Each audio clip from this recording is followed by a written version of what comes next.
Good evening and salutations, my GH fans. So before we get started, just not there wondering how to go about this all day. And so here's the thing. I always try to read the comment section whenever YouTube allows me to. And I saw a comment and I figured it would be a good time to do I wouldn't sit there and say a teachable moment, but just how I generally tend to do my reviews. I don't pull punches, okay? I don't pull punches, I never have, and I never will. And the reason why I'm sitting there saying this is because someone had a issue with me yesterday about the comments that I made about Anna. Now, for those that have been watching my videos for a while, you know that I don't tend to pull punches. And when I go in on someone, I really go in. And when I'm really livid, I just generally tend to not care. My point is that I didn't feel like I was going necessarily hard on Anna. I simply said that she just wasn't my type and I don't see the appeal that most of these men on this show does. And that's just my personal opinion. I didn't sit there and practically call her names for about a good 5 to 10, 20 minutes. I just simply said that she was not my type. Now, with that being said, someone got, offended by it and felt like, I was going too hard and, whatever. Here's the thing. I'm going to always sit there and speak my mind. And I like to sit there and trust that the audience, the subscribers that I'm building, even if you don't agree, you can always disagree to agree. Or if I say something that's out of line and for whatever odd reason you decide not to watch my content anymore, then I will respect that. I'll respect that and I'll be grateful that you supported me up until that point. And I would thank you. Because, at the end of the day, I'm going to sit there and say something that's going to, bother someone. It's just one of those things that you just can't help when you give your opinion about things. But I wanted to just address that because, again, I'm going to sit there and say things that people don't like. You're either going to agree with me or disagree with me. But I would hope that you would sit there and still rock with me. And, we could sit there and just talk about stuff, soap operas or whatever. Because, that's what the comment section is there for. So, now that we got that out of the way, let's talk about Willow for a minute. While she was up there complaining to, about to figure her name for a minute, Sasha, all I heard was, wah, wah, wah, wah, wah, wah, wah. He went full Corinthos and Quartermain. I just stood there for a good minute like, did you not know who you were marrying into? Like, did you not know the family you were marrying into? And I get her complaint. Her complaint is that Michael didn't sit there and consult her on his actions, the way he was going to do to Nina. And I sat there and I was like, Michael, good luck with that. Because, listen, I get that when you're in a relationship with someone, you marry someone, or dating someone, or whatever, you have to make these big, life-changing decisions, or just decisions in general. You want your significant other to be a part of that process. And I respect it. And I get that she felt like she was shut out. But here's the thing. If this man has to sit there and consult you on every single thing, and granted, that's not what it was, but she went off like one of those type of women that, and guys too, that have to be consulted on every single little thing. And it was just like, sweetheart, are you really upset about that? Because I felt like it was more like, well, Nina can go to jail. And, I can't blame what he did, but Nina can go to jail. And I'm sitting there like, is my imagination... Because I feel like I can just cut through the BS of what she's saying. And I feel like she's upset that Michael wanted her to pay for her crimes. I say that kind of fickly because, let's be honest. This whole identity thing and everything like that is very flimsy at best. And this is coming from a person who has no law degree. And even when I was asking one of my lovely subscribers about that, even she was just like, yeah, that's, So, the point is, rather it's revenge or is it justice? Does it matter?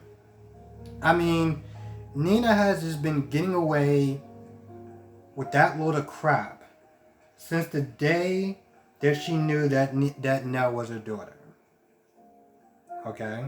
The woman that you had to practically fight off. And now she's not there. It seems like she's trying to defend in some way. Well, not defend Nina, but upset with Michael because he decided he wanted revenge. The same...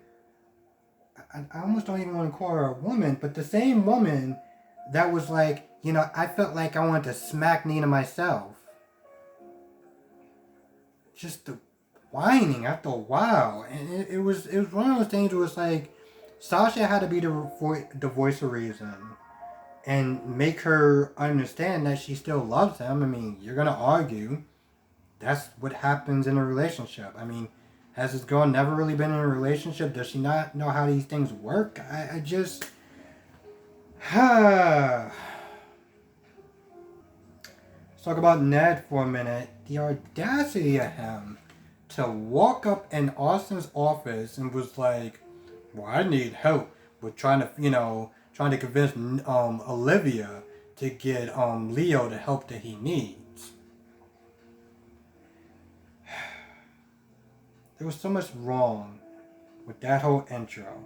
And granted, that I'm saying, not saying like verbatim or whatever, but like there was just something so wrong about everything that just came out of this man's mouth. The fact that, first of all, did you not see the way that your thing of a wife treated him?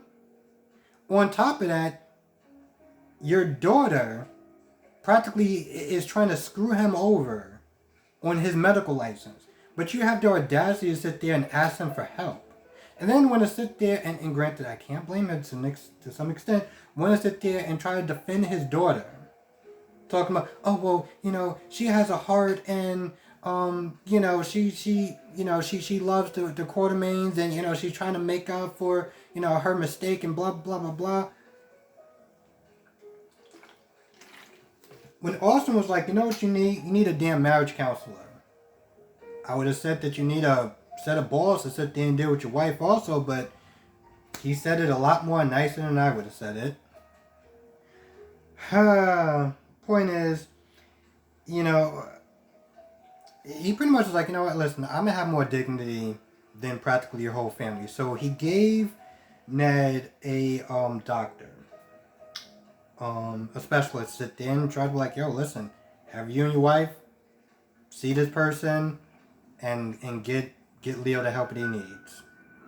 And of course, it wasn't enough for Ned, because Ned was like, oh, well, there's no way that Olivia's going to sit there and go through with this and blah, blah, blah, blah. I was like, bro, that sounds like your problem. That whole thing sounds like that's a you problem. Like, as in, you need to deal with it. As in, you need to, quote unquote, and I hate saying this word, man up. But that's what you need to do. It was pretty pathetic. The whole scene, watching that was just pathetic and a little frustrating. But it was nice to see Austin be real and be like, bro, your family practically screwed me over. And your daughter. And you want to come to me with help? I mean, for help? Are you kidding me? Get a marriage counselor. Do you, bro? And again, I hate Smith saying words like beta because I've never claimed to be an alpha, but bro, you gotta do something. Because this is just a look that's just not good. It's not good. It's really not good. So our Brooklyn is downstairs, patting herself on the back for trying to screw over Austin, on his medical license. And Chase is like, wait, what? What are you doing? It was one point where Chase was like, you pretty much try to get his career ruined because you want to sit there and try to help a child. And Brooklyn was like, oh, well, that's harsh. Sweetheart, trust me, you have no idea what's coming. Gladys is overhearing, the recording of, Brooklyn pretty much kind of spilling her secrets. So at this point, she's sitting there smiling, and, somebody else in the comment section said it, and let me check something.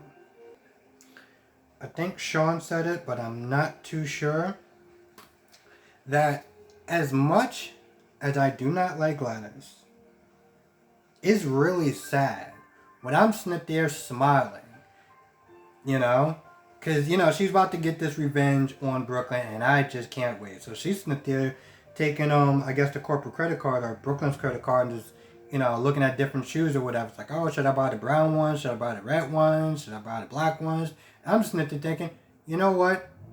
Whenever I'm in a situation like that and I can't decide, I just buy all three of them. And I think you should do that. I think you should treat yourself. And I couldn't actually just believe that I was sitting there rooting for Gladys. I mean, when I think about all the other videos, and especially when she first came on there, and I was just so angry and pissed off, that in a lot of ways, I can't tell if I'm being a hypocrite or just like, you know what? Brooklyn, the way that Brooklyn pissed me off is like, you know what? When I'm siding with that chick, we got a problem. And so when she came downstairs, and, because Brooklyn was like, yo, she looked at her phone like, I don't remember all these charges. Gladys. That's a sign for a reference. Gladys came down and was like, yo, you want to see me? I'm like, well, what's up? And so she gets all, Brooklyn gets all upset, like, hey, you're going to sit there and, pay back every dime, this, that, and the third. Are you trying to get yourself fired? And, Gladys was like, no, I'm not going nowhere. And then she was like, yeah, I know your dirty little secret about, Valentine not being the father of Bailey. It's like, you're a liar. Wow. This chick just literally came to you and just told you that she knows your dirty little secret. And instead of you being like more shocked and surprised, you're just like, you're a liar. Yo, Gladys, play the tape. Play the recording. Play the tape. Play the recording. And she played the recording, and the look on Brooklyn's face. Ah, my goodness. It was so sweet. It was so sweet. It was so great. That look of fear and shock was just astonishing. And I'm not gonna lie, I rewinded a couple of times because I was just so happy. I was just so happy. And granted, yes, that makes me a very petty person, but you know what? Brooklyn really pissed me off, so I enjoyed every single minute of it. And coming from Gladys, that says a lot. Michael, Sonny, and Carly. So Michael pretty much says, listen, I'm the one that got Nina charged. She did this, she did that, she did the third. And I'm with it. And, Sonny stands there and defends Nina.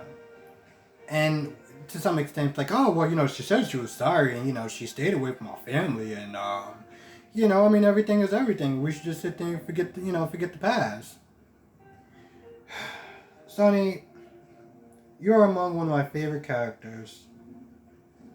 you really need to shut the hell up right now, because I got so much issues with you right now of you defending this woman, and on top of that, you're practically lying about mission to your wife because you don't want, your the beans to sit there and spill. You can't even be honest with her. And yes, you know what? Somebody actually brought up a really good point about that time that Laura, right? Oh, that's actually technically what was her name. Carly forgot, her memories when Sonny shot her in the head, when Lorenzo was not there delivering her child. And from what I understand, Sonny was a little angry because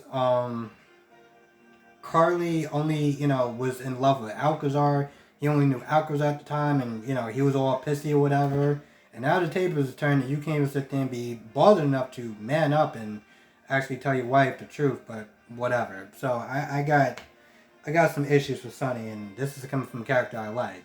Like I said, I don't pull punches. Sonny actually sat there and was like, yeah, I'm not, like he didn't approve of his actions. I was like, bro, first of all, him being a kid watching, him being a kid and watching the way that you do business, and you got the audacity to sit there and say that you don't approve of his actions. Are you kidding me? Carly didn't really say too much of anything. I mean, she seemed like she was more supportive of what Michael did. So I was like, Carly, you're fine. You're fine. But the fact that he actually even came out of his mouth, and I just thought about that when I paused it for a minute. It's like the fact that he came out of his mouth and was like, I don't approve of your actions. Really? Wow. I can just go on and on and on about that, but I'm just gonna let that go. Spencer bitches and complains about getting a job.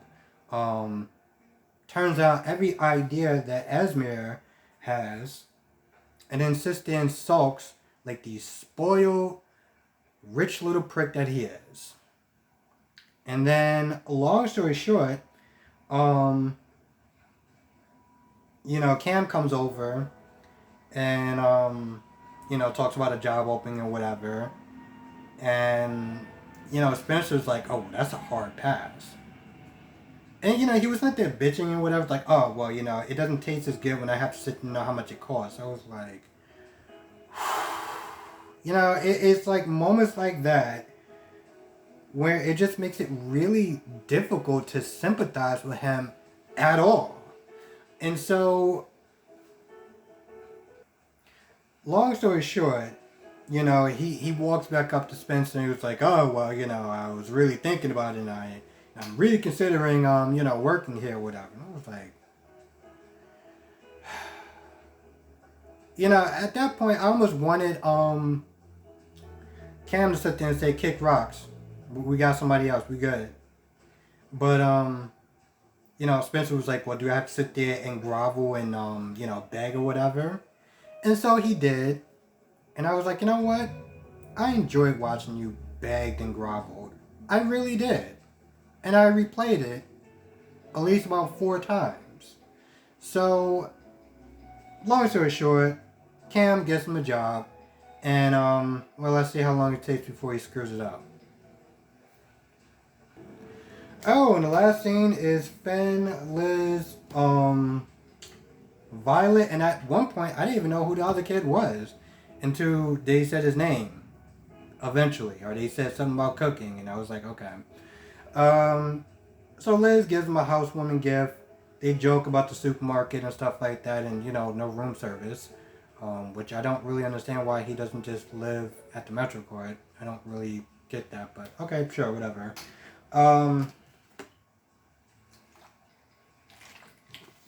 And pretty much, you can tell that there's still bad blood between Liz and her father. I have no idea the relationship of those two, but it's clearly bad because the minute that they bring him up, like, they bring up some pictures and stuff like that, and then bring up his father, bring up her father, Liz just has this look of, like, discomfort. And I don't know if it seemed like it was a mix of anger and hurt. And I have no idea why it was, But even towards the end of the episode, Liz looks at the photo and just rips it up. Chase got there, whatever, and they're waiting for her to go in the kitchen, sit there and help, and she just looks at the photo and she's like, "Yep, rip." And I was like, "Damn." And the thing is, I was like, I couldn't really sit there and judge because I don't know her relationship or her history with her and her father.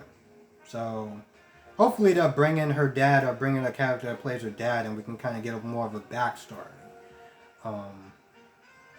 Yeah.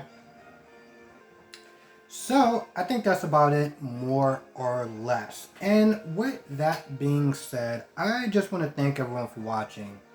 Just in general, not just for this video, but just since you subscribe to my channel. I know that I'm not the only person that does. Oh, and by the way, so before I get back to my lost my train of thought. So I've been talking to DC Soap Sanctuary, and it's not a definite, but he's really considering coming back to the channel.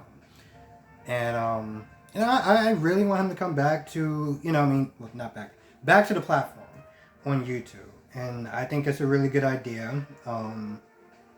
I love watching his videos anyway. And he always has some really insightful and funny stuff to, say as far as the reviews and stuff like that. So, he's, trying to work out some stuff or whatever to come back to the channel. Come back to the platform, to YouTube. So when he does, I will sit there and give a link to his new channel and stuff like that. And, because I definitely want to sit there and do another collab with him. The last one was really fun. And, he's just a really cool guy in general. So it's one of the things I actually do like, doing these collabs and stuff like that, and just meeting different people, and he's definitely one of the good ones.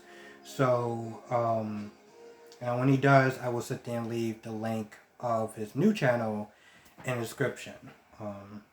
Get in contact with him, because he's been pretty busy and stuff like that. So, but when there's an update, I will sit there and share. And also, yes, and that's had a sidebar for a minute. So yeah, and that's also what I want to sit there and thank people for, because I know there's other channels that people do reviews. Everyone knows Brock TV, which, again, funny, he was actually part of my inspiration for why I did reviews.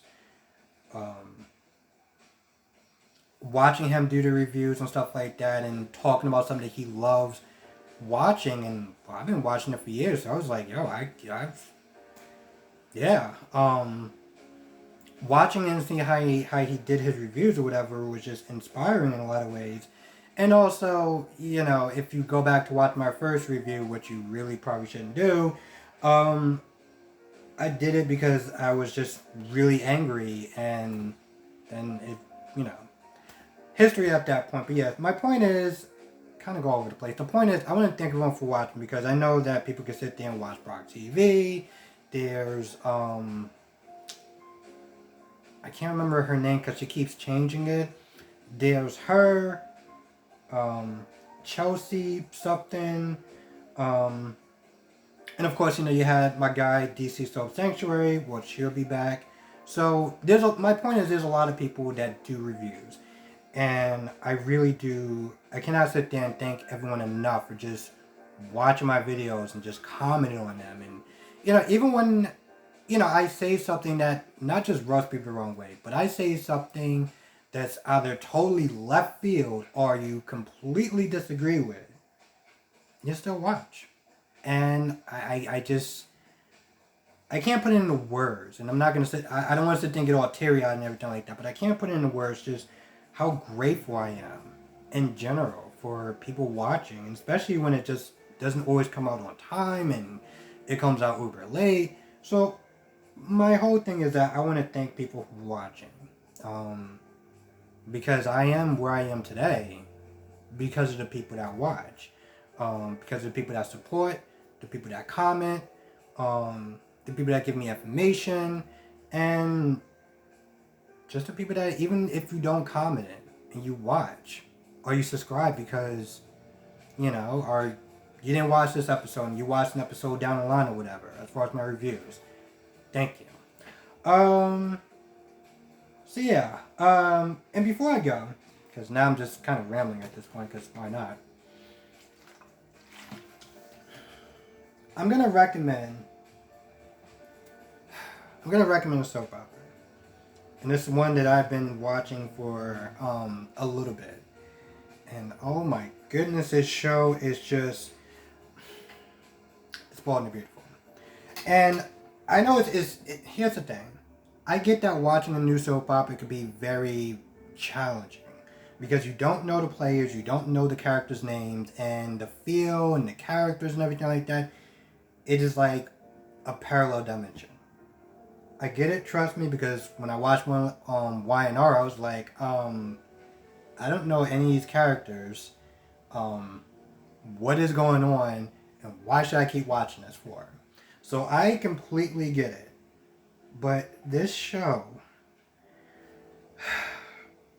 I'm going to tell people to type in Eric and Donna. I don't think I've laughed so hard in my entire life of watching a soap opera. This storyline should be handled with much better care, a little bit more sensitivity, because as much as I'm laughing about this is something that affects a lot of men and a lot of women and just a lot of partners in general. Just even on a psychological scale, it does.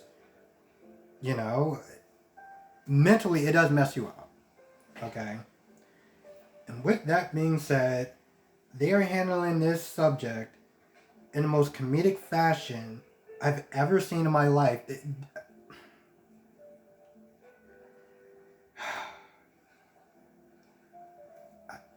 I'm at a loss for words because I'm sitting there still thinking about, like, did I really just see this whole scene?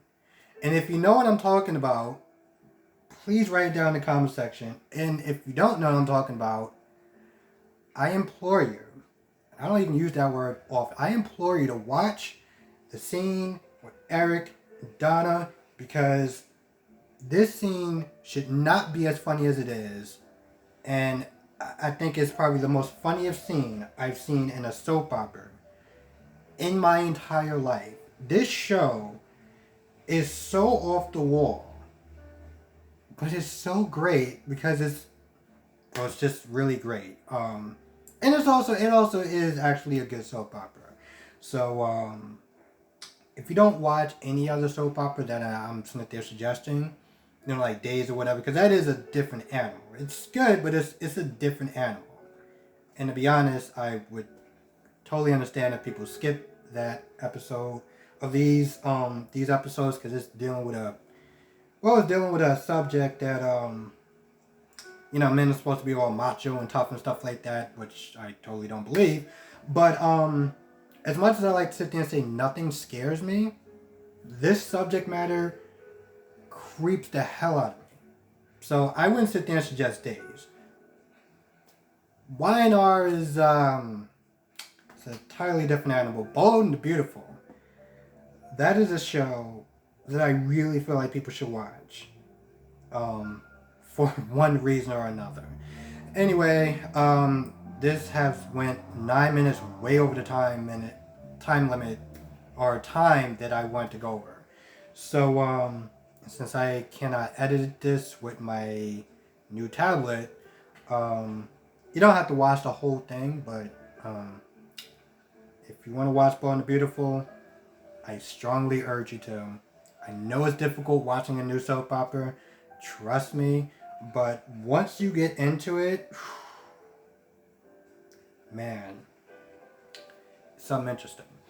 So yes, with that being said, I'm going to go. I want to thank everyone again for watching. Be safe. Thank you for watching it this long. If you made it this long, my goodness, I really appreciate it. And I will see you in the next video.